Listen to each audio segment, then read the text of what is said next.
It's the Brad and Jon Show.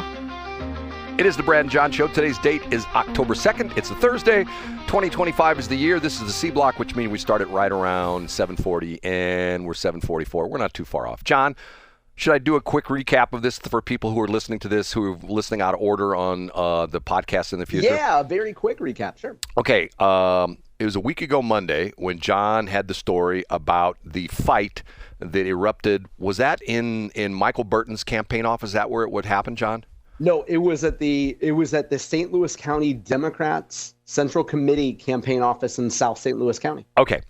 The story actually happened October of last year, so coming up on exactly a year ago. And a fight broke out between Jon Boesch, who at that time was, what was he, Jon?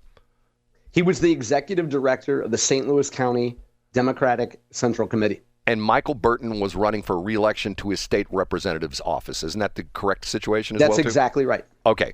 And a fight broke out. The reason why this came back into the public eye was that one of the Post-Dispatch reporters did a sunshine law request. Well, you know this. Which reporter was it? It was Jack Suntrup. Jack Suntrup, okay? And he stopped selling cars for a while, and he did some journalistic work.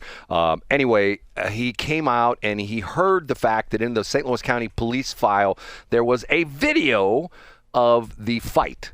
And he petitioned St. Louis County under the Sunshine Law. Yep, and got the video and posted it, and we talked about it. Got the video and posted it up there. Okay, so on Tuesday of last week, I get a text from Jon Boesch, one of the participants in the fracas, shall we call it.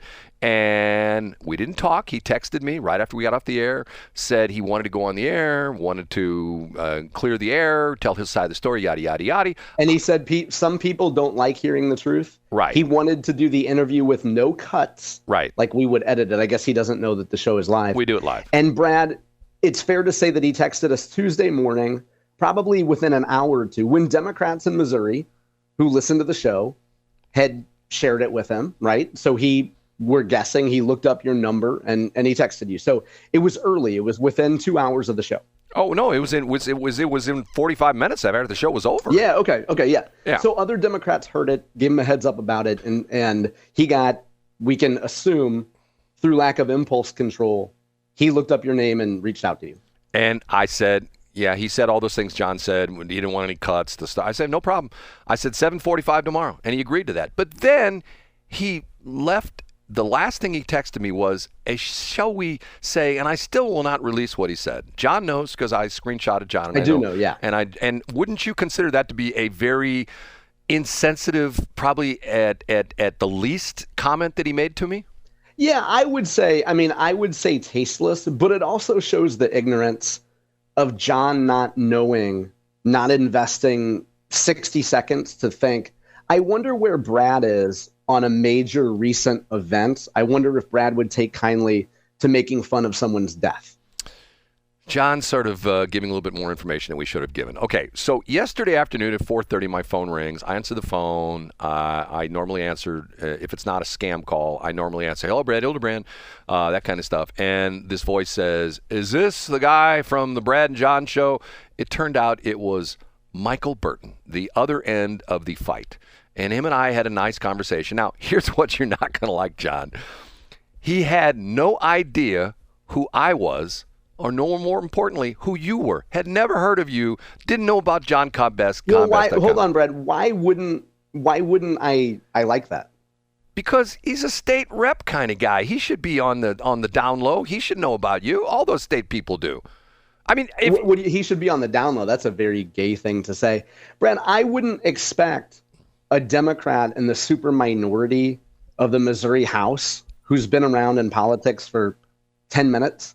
I wouldn't expect him to go to my website every day. So, no, I don't take offense at that at all. Well, Jon, I've told the story before. I haven't told it in a while. You get mad at me when I tell these stories. Well, thank you. And I appreciate it. And I appreciate Shelley for it, too, Brad. The very first time I heard of Jon Combest was Shelley came back from a Chamber of Commerce meeting or something she was at. And she says to me, I'll never forget it. She goes, have you ever heard of this website that everybody in the state of Missouri goes to? And I go, no, what is it? She says, JonCombest.com. I go, never heard of it before. And she goes, oh, my God, they were talking about it today, that all the politicians in the state of Missouri, all the politicians, they look at this website every single day. Okay? I'd never heard of it. Kind. And let me put a bow on that, Brad. my ego is not so big that I think the world goes to my website. I don't expect an inconsequential member of the super minority in the Missouri House to go to a Republican's political news website. Go ahead. Well, John, I hate to disagree with that because just the other day on a promo that you talked about how that's funny. Can you get to your story, Brad? Let's hear the substance of the conversation. How Vladimir goes to your websites every day in Moscow. Okay. Let's go. He starts quizzing me down about what happened in the whole bit, and I explained to him. I explained the whole thing. Wait, hold on. He didn't actually listen to the segment? No. So he's calling you. Yes. Not knowing, like he didn't invest 10 minutes to learn what we said. He said someone told him about the show. Someone told him. Someone told him about the show. So he can't take responsibility and say, hey, everybody in St. Louis County has been talking about this. Democrats have been talking about this for a week. They told me I should look into this. I did. I listened to the segment, and I want to talk to you about it. That's what he said. Because, once again, he knew nothing about you nor me, And why should he, right? I don't expect someone on his level of significance to pay attention to show that everybody listens to. Okay, well, but here's the point of it is, and I think this is what's frustrating to me, especially after the Charlie Kirk thing. I'm so tired of this kabuki, and that was part of the conversation I had with him. And I said to him, this is almost exactly word for word. I said, Michael, let me tell you a little story. John gets mad at me in the show because of the fact that I tell some of the same stories frequently, maybe infrequently, but frequently. And I said, I used to work at the old KSLQ on the corner of Carondelet and Beamiston, okay? And behind us was this restaurant called CJ's Mugs, which is now gone because it's the county jail. It's moved down the block. And the reputation that CJ Mugs has is that all the attorneys, after the court case, especially when it was right across the street from the courthouse, after they'd have their court cases and they'd fight it out in court in front of the judge, the prosecutor and the defense attorney would fight it out. They would be in CJ Mugs at 5:15, slapping each other in the back. Oh, man, wasn't that great? I go, it's all kabuki, and that's what I think about politics. You guys will get on the floor of the Senate or the House and yell at each other, and yet you're slapping backs. Oh, boy, wasn't that great? And what did he say? We've heard that a million times, Brad. What did he say? He somewhat agreed with that, and which was sort of interesting. Anyway. And so what did he hope to achieve by calling you? He wanted to come on the show. Well, that would be great to have him on the show. But there's a big problem. The big problem is I told him, I said, I don't pull any punches. And one of the things, and I told him, I said, this is sort of interesting when you talk to a Democrat. I go, I'm a longtime radio guy. Okay. I've learned from past radio people and I've taken those lessons seriously. I said, you know why Rush Limbaugh was popular? And he said it. He said, because he was an entertainer. And I go, yes. John and I try to talk politics, but yet we try to have fun. Isn't that part of what we do, John? Yeah. I think that's clear that we're not trying to be a public affairs show. So you're saying let's get to the heart of this, Brad. You offered him the opportunity to come on, and does he want like a list of questions in advance or something? Or what's his problem? I'm getting to it. Okay, I'm getting to it. He proceeds to tell me that he's a regular guest on Mark Cox's show. He's a regular guest on Vic Porcelli's show on News Talk STL. I wonder if that's true. I wonder if he really does go on. That's what he told me, and he says I've never heard him on Cox's show, but go ahead. He told me he's a regular guest with he's been on Tim Jones' show on the Refugee Station. He's been on, and he loves Tony Colombo on the Refugee Station. And I said to him, let's get to it. I said, okay, you ready for this? I said to him, okay, but if you're going to be on our show, I may ask you some questions that you may not like.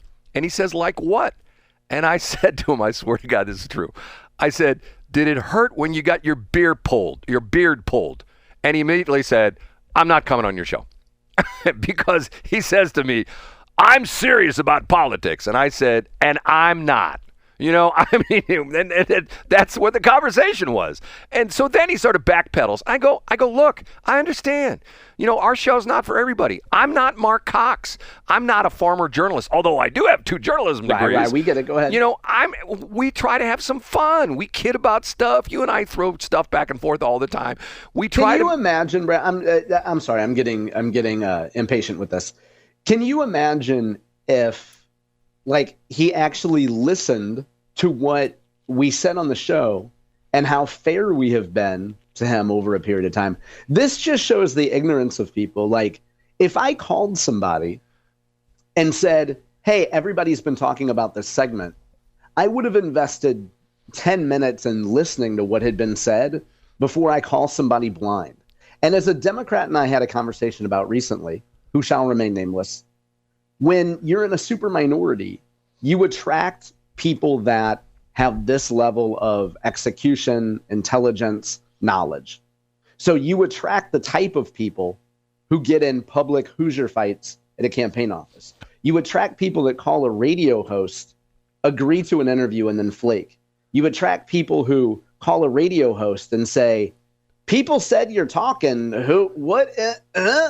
and have to wipe the drool from their disgusting beard. Well, that's who the Democrats attract now, Brad. The other interesting thing was, I said to him, look, you probably don't know what I'm about. I said, I'll give you a perfect example of where I stand politically.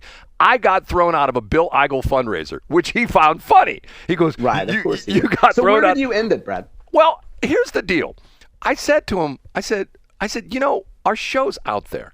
Every single day, we put this show together. I explained to him the whole mechanics. We divide the show up into 3 segments. First segment is John, blah, blah, blah, blah, blah. And are you going to post A Block today, Brad? I posted it yesterday. Yeah. Go ahead. What? It's up there, isn't it? Yeah, and eventually, I had to do it. Okay, go ahead. John, anyway, thank you in advance for posting all 3 segments. Look, go ahead. I'll take my knocks when they're deserved, but sometimes I carefully look at all this stuff I post and I check all the boxes. I double check it. I don't know why it didn't show up. Go ahead, Brad. Let's not get off that. So where we left it was, he's going to listen to the show. He might be listening right now, and after he hears this discussion, he'll never be on the air with us. Yeah, and the other thing is, hold on, Brad. I don't. Maybe you differ with me. I don't need Michael Burton to listen to our show. I don't care if he goes to my website or not. I think it's silly for any human being, Republican or Democrat. It would be like Bill Eigel saying, hey, I heard you talking about me the other day, but he didn't listen to the segment. You know what I'm saying? It's the same thing. John, I couldn't agree with you more. And in an era where I talk about this all the time, we don't need public libraries because of the fact that we've got these things called cell phones and iPads and desktops where you can take any radio show. For example, a lot of times with us doing this show, you will go on to, you've done this several times, you go on the 97.1 site, pull up the transcript, and you can refer exactly what happened on a show yesterday. Yeah. So, you can hear us defend Michael Burton. Right. in just about every segment. And the funny part of it is, I told him, I said, what you don't understand is for the past week and a half, Jon Boesch has been the brunt of our jokes. Is that not true, John? Well, I think we were fair yesterday. We read Jon Boesch's parting shot to the St. Louis County Democrats, right, in his own words. But yeah, I mean, I think from the beginning I've said it was Michael Burton tossed $1,000 to the Democrats and was like, dude, where is my data? Why can't you guys give me a little bit of data that you got? And Boesch was ducking them. Right. But see, these are the things, Brad. Let me interrupt our own story here. This goes back to what I have learned firsthand in radio that you have known for decades, which is you say 19, you make 20 statements about someone, and you say 19 complimentary, flattering things that are actually factual and sincere. And then you say one neutral thing, and the subject of that neutral thing will whine and complain and say, why are you being mean to me?